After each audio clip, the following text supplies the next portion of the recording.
abakunzi ba Semitoni TV ndabasuje kandi mbifurije amahoro y'Imana kugira ngo abane namwe muhaye muronke mu byo mukora byose. Twinjiye mu kiganiro Semitoni Sport News, tugiye kurebera hamwe amakuru y'imikino avugwa mu isi ya sport mu nguni enye zose, n'amakuru mugiye kugezwa nanjye Inosa bimenye success. Hanyuma rero mbere yo kuyatangira, reka nibutse umuntu wese utarakora subscribe kuba rwose yayikora kugira ngo ajye basha kubona ibiganiro byacu ndetse nandi makuru tugenda tucisha kuri no muyoboro wa YouTube witwa Semitoni TV. Mu kanya gato ndaje kube twandike amakuru yacu n'amakuru tuza kuba duhera hano mu Rwanda.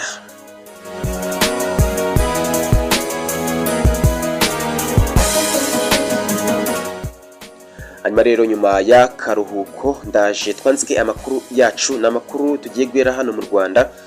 Umutoza w'ikipe y'igihugu Amavubi Carlos Alos Ferrer akaba yaramaze gushyira hanze urutonde rw'abakinnyi 30 bagomba kwitabira umwiherero gutegura umukino gushakisha itike yo kujya mu gikombe cya Afrika.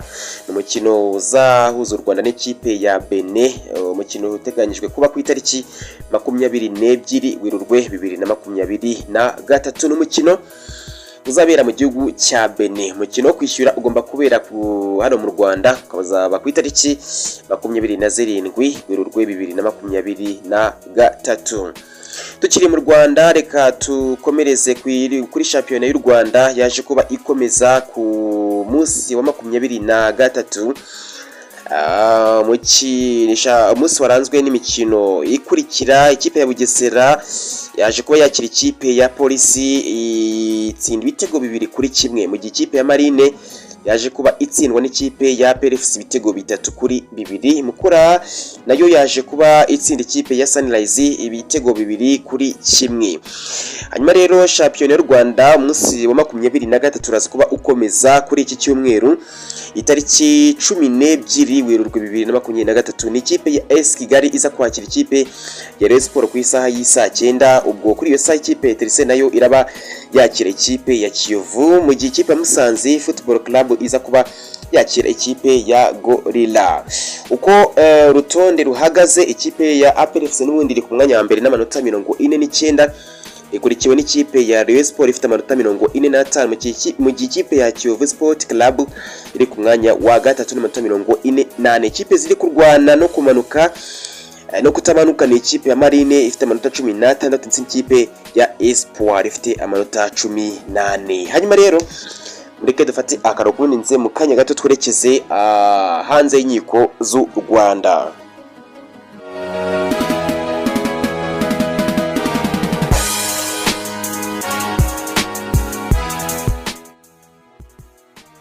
Amakuru yacu rero y'imikino tyakomereje hanze y'inkiko z'u Rwanda. Tugane mu Faransa, aho ikipe ya Paris Saint-Germain yaje gutangaza yuko umukinnyi wayo Neymar Junior yaje kubagwa neza rwose, igikorwa cyayenze neza. N'umukinnyi waje kubagirwa mu gihugu cya Qatar hari mu mujyi wa Doha. Twerekeze rero hariya mu Bwongereza, aho ikipe ya Arsenal yaje kuba rwose irokoka ibihano yagombaga kuba yahabwa.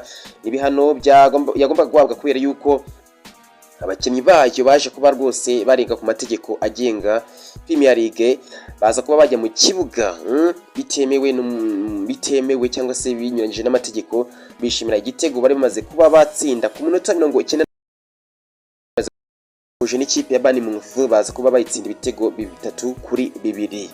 Tukiri muri Premier League rero, yaje kuba ikomeza ku munsi wayo wa 27, ni umunsi waranzwe n'imikino ikurikira. Crystal Palace yaje kuba itsindwa n'ikipe ya Manchester City ku gitego cyatsinzwe na Haaland kuri penalty, mu gihe ikipe ya Everton yaje kuba itsinda ikipe ya Brentford igitego 1-0.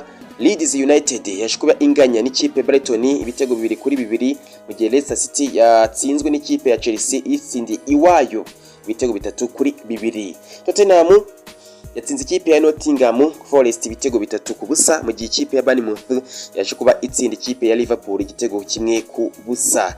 Maginga rero urutonde n'umundi racyayoboye n'ikipe ya Arsenal cyangwa se Arsenal, ikaba ifite amanota 63 gusa. Ifite umukino ejo ku munsi w'ejo tuzano kuvugaho ikurikira n'ikipe ya Manchester City go ifite amanota 61 harimo intera n'umundi y'amanota 2. Tukikomeza rero kuri Premier League n'ubundi ku munsi w'ejo ku cyumweru hari imikino igera kuri 4. N'umukino ikipe ya Fulham igomba kwakiramo ikipe ya Arsenal n'ubundi ku isaha y'isa 10, mu gihe ikipe ya Manchester United igomba kuba yakira ikipe ya Southampton ku isaha y'isa 10. West Ham ikaba igomba kwakira ikipe ya Aston Villa n'ubundi ku isaha y'isa 10.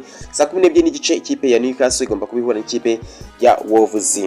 Korekeze muri Espagne, umutoza w'ikipe ya Real Madrid cyangwa se Real Madrid yaje kuba rwose abwiye itangazamakuru yuko igisubizo kijyanye na Kylian Mbappe ntacyo azigera asubiza. N'ubundi bari bamubajije ku kwiza rya kukuza kwa Kylian Mbappe mu ikipe ya Real Madrid, dore ko n'ubundi ino kipe yayitengushye mu mpeshyi.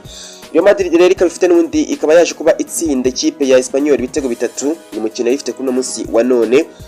Twerekeje hara mu Butaliyani ho Serie A yaje nayo kuba ikomeza na Poliza itsinda ibitego 2 ikipe ya Atalanta, mu gihe ikipe ya Schalke 04 nayo yaje kubingana n'ikipe ya Borussia Dortmund. Hanyuma rero ngira ngo amakuru twafitiye muri siporo y'ingenzi nayo ngayo. Icyo nababwira nuko mwakomeza gukora subscribe kuri no channel ya Simiton TV kugira ngo mubashe kubona nandi makuru atandukanye.